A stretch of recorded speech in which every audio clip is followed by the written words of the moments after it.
Mecum Harrisburg 2024. On this car, I was drawn in to these OZ wheels.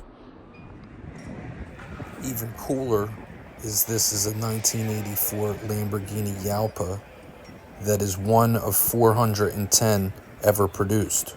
This would be the last time Lambo used a V8 until the Yaris SUV in 2018.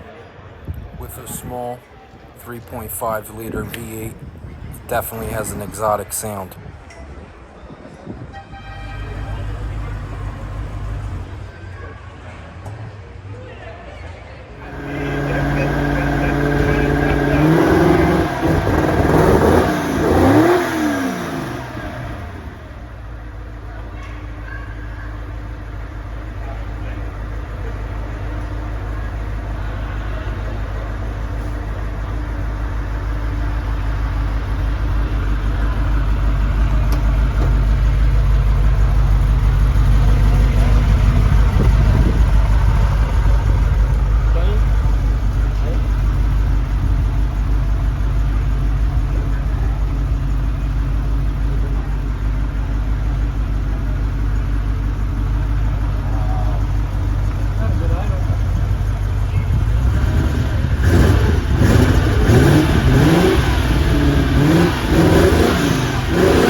The car's final sale price was $91,300.